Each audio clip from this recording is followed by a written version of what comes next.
ఈ క్రింద ఇవ్వబడిన బొమ్మలో ప్రశ్నార్థకపు గుర్తు ఉన్న స్థానంలో ఏ సంఖ్య వచ్చినో కనుక్కోండి. ఫస్ట్ దాంట్లో 37, 48, 26, 20, 16, 24, 25, 30 ప్రశ్నార్థక గుర్తు. ఈ ప్రశ్నార్థక గుర్తులో ఏమొస్తుందో మనం కనుక్కోవాలి. అంటే ఈ రెండు మనకు క్లూ అన్నట్టు.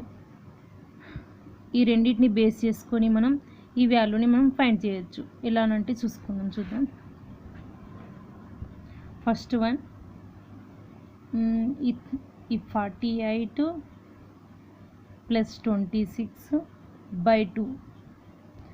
ఈ 48 ప్లస్ 26 ఎంత? 74.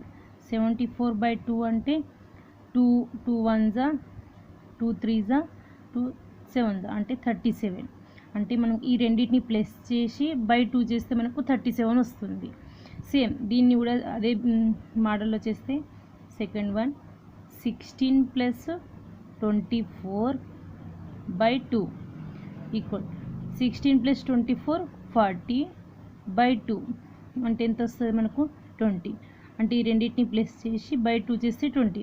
అంటే ఇప్పుడు మనకి ఈ ప్లేస్లో ఏమొస్తుందో తెలుసుకుందాం. థర్డ్ వన్, ఈ ప్రశ్నార్థక గుర్తుని మనం ఎక్స్ అనుకుంటే X plus 30 by 2 is equal మనకి ఎంత? ఆల్రెడీ ఇక్కడ ఇచ్చేసిండు 25. దీన్ని ఎట్లా రాసుకోవాలంటే ఇక్కడ బైలో ఉంది, ఇటు తీసుకెళ్తే మల్టిప్లై అవుతుంది. X plus 30 is equal 25 into 2.